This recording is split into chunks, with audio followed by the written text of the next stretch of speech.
If you strip World War II down to its rawest truth, victory didn't always belong to the side with the biggest guns. It often belonged to the side that knew how to disappear. Long before the war was decided on beaches and battlefields, it was quietly shaped in basements, attics, forests, sewer tunnels, caves, and false walls.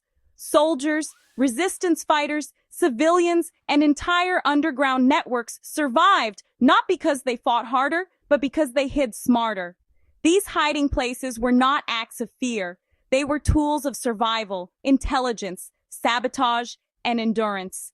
Understanding why they mattered until the very end of the war reveals a side of World War II that textbooks rarely slow down to explain.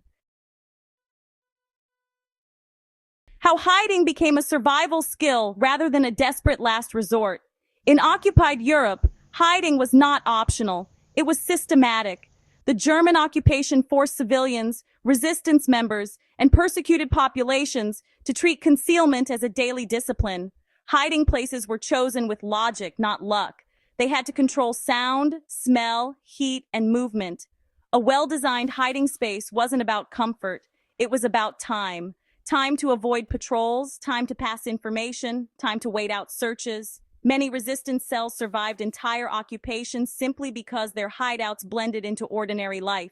Cellars doubled as food storage, walls were thickened to hide crawl spaces, trapdoors were placed under furniture that never moved. These weren't improvised shelters, they were engineered survival systems. Why forests and natural terrain protected fighters when cities became death traps? As cities filled with informants and patrols, forests became some of the safest hiding places in the war. Partisan fighters in Eastern Europe and Yugoslavia used dense woodland not just for cover, but as a living fortress. Camps were constantly moved. Fires were built underground or dispersed to avoid smoke trails. Paths were erased daily. The forest punished large armies, but rewarded small, disciplined groups who understood noise, light, and movement. For modern survivalists, the lesson is straightforward. A static hiding place eventually fails. Mobility, terrain awareness, and routine disruption are what keep people hidden long-term. World War II partisans understood this instinctively. How urban hiding spaces turned ordinary buildings into resistance strongholds. In cities like Warsaw, Paris, and Amsterdam, hiding places existed inside plain sight. Sewers became highways for resistance fighters. False staircases led to dead ends that concealed rooms behind them. Apartment walls were hollowed out to create spaces no patrol would expect. One of the most effective hiding strategies was normalcy. A space that looked boring attracted no attention. That principle still applies today. The safest concealment is rarely dramatic. It's unremarkable. During World War II, people learned that the more impressive a hiding place looked, the faster it was discovered. So why did hiding places protect intelligence more than, even human life? Hiding wasn't only about saving people. It was about protecting information, too. Radios, printing presses, maps, and code books, these were often hidden way more carefully than weapons. A captured fighter could be replaced, but lost intelligence could, honestly, collapse entire networks. A lot of World War II hiding places were designed specifically to protect communication equipment.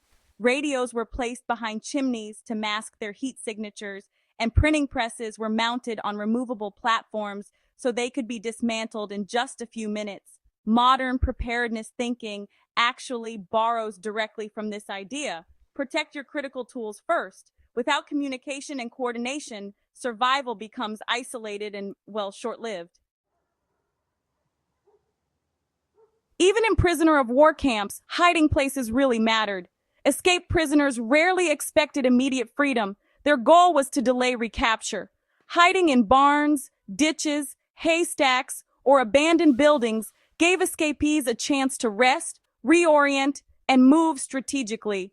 The famous Great Escape, for example, worked because there were dozens of smaller hiding places along the escape routes.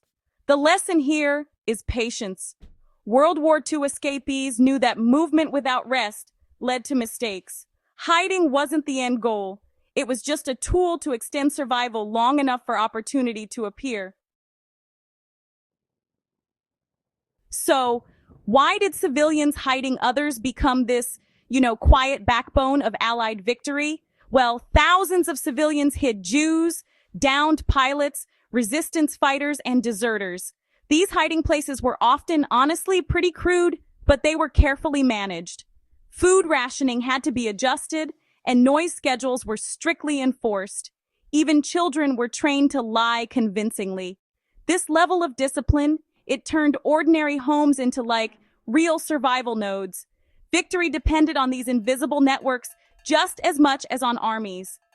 For anyone studying survival today, this really reinforces one truth.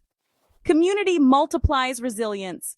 Lone survival stories are dramatic, sure, but shared survival is what actually wins wars. So, what can modern viewers actually apply from WWII hiding strategies? Without romanticizing danger, the value of these hiding places isn't about nostalgia. It's really about practicality. Control visibility, manage your routine, minimize patterns, protect your tools, and understand the terrain. Whether you're planning for emergency preparedness, wilderness travel, or just urban resilience, these principles still totally work. WWII proved that survival is rarely about strength. It's about awareness and restraint. Hiding places were never really about fear. They were about endurance until victory. World War II was won in public battles, but it was totally sustained in hidden spaces. Every single day someone stayed concealed was a day the enemy failed to break them. These hiding places quietly carried the war forward until the moment open victory became possible. And that's the real lesson here. Survival isn't passive. It's all about strategic patience. If this kind of deep WWII history matters to you, go ahead and subscribe to the channel, share this video with fellow history buffs, and help keep these stories alive. They still have something to teach us.